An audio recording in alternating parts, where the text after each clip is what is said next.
राम राम दोस्तों, आज हम बात करेंगे महाभारत के एक ऐसे महान योद्धा के बारे में जिन्हें कलयुग में हारे का सहारा कहा जाता है और उनका नाम है बर्बरीक।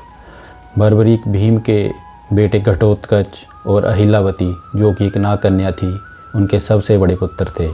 उनके दो अन्य पुत्र थे मेघवर्ण और अंजनपर्व। जन्म से ही उनके बाल घुंघराले, घने और बर्बराकार थे, जिससे उनका नाम बर्बरीक पड़ा। बाल्यकाल से ही वे बहुत वीर और महान योद्धा थे। उन्होंने अपनी माता के कहने पर युद्ध कला भगवान श्री कृष्ण से सीखी और उनके प्रशिक्षण में वे अजेय योद्धा बन गए। माँ आदिशक्ति की तपस्या कर उन्होंने असीमित शक्तियों को भी अर्जित किया।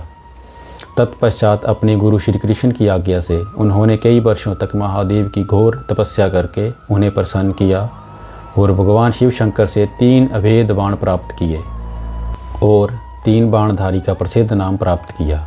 साथ ही अग्निदेव ने उनसे प्रसन्न होकर उन्हें अपना दिव्य धनुष प्रदान किया। महाभारत का युद्ध कौरवों और पांडवों के बीच अनिवार्य हो गया था। अतः यह समाचार बर्बरीक को प्राप्त हुआ तो उनका भी युद्ध में सम्मिलित होने की इच्छा जागृत हुई।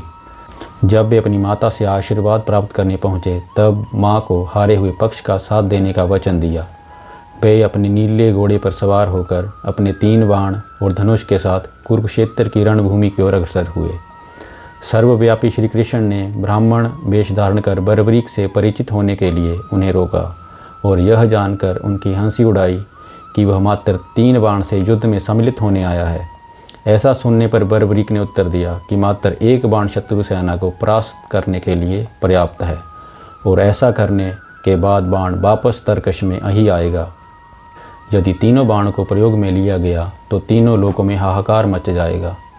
इस पर श्री कृष्ण ने उन्हें चुनौती दी कि इस पीपल के पेड़ के सभी पत्तों को छेद कर दिखाओ, जिसके नीचे दोनों खड़े थे।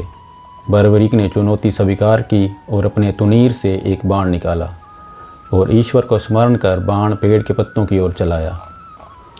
तीर ने क्षण भर में पेड़ के सभी पत्तों को भेद दिया और श्री कृष्ण के पैर के इर्द गिर्द चक्कर लगाने लगा, क्योंकि एक पत्ता उन्होंने अपने पैर के नीचे छुपा लिया था।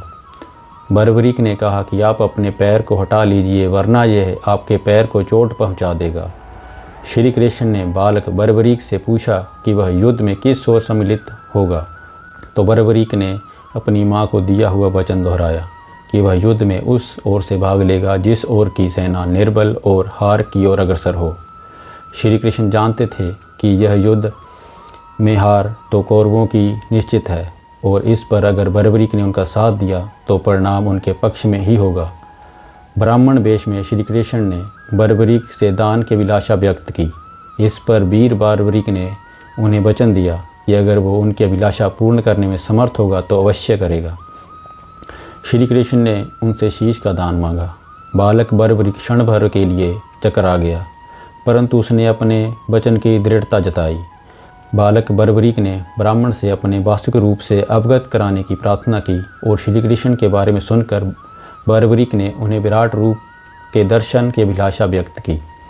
श्री कृष्ण ने उन्हें अपना विराट रूप दिखाया। उन्होंने बर्बरीक को समझाया कि युद्ध आरंभ होने से पहले युद्ध भूमि की पूजा के लिए एक वीर क्षत्रिय के शीश के दान की आवश्यकता होती है।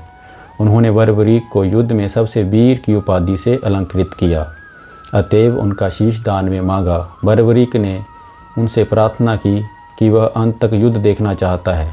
श्री कृष्ण ने उसकी यह बात स्वीकार कर ली। रात भर बर्बरीक ने अपने आराध्य भगवान शिव का पूजा अर्चन किया और फाल्गुन माह की द्वादशी को स्नान आदि से निवृत्त होकर पूजा अर्चना करने के पश्चात उन्होंने अपने शीश का दान दिया। उनका सिर युद्ध भूमि के समीप ही एक पहाड़ी पर सुशोभित किया गया। यहाँ से बर्बरीक संपूर्ण युद्ध का जायजा ले सकते थे।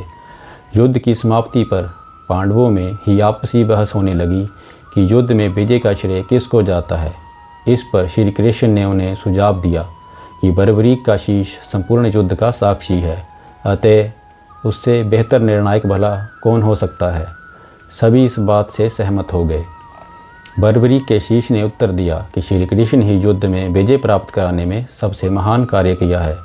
उनकी शिक्षा, उनकी उपस्थिति, उनकी युद्ध नीति ही निर्णायक थी। उन्हें युद्ध भूमि में सिर्फ उनका सुदर्शन चक्र घूमता हुआ दिखाई दे रहा था, जो कि शत्रु सेना को काट रहा था। यह सुनकर श्री कृष्ण ने बर्बरीक को वर दिया और कहा कि तुम मेरे श्याम नाम से पूजे जाओगे। खाटू नामक ग्राम में प्रकट होने के कारण खाटू श्याम के नाम से प्रसिद्धि पाओगे और मेरी सभी 16 कलाएँ तुम्हारे शीश में स्थापित होंगी और तुम मेरे ही प्रतिरूप बनकर पूजे जाओगे। ये थी बर्बरीक के खाटू श्याम बनने की कहानी। अगर वीडियो अच्छी लगी हो तो लाइक कमेंट शेयर करें और मेरी ऐसी ही और वीडियोस देखने के लिए चैनल को सब्सक्राइब करें। हर हर महादेव।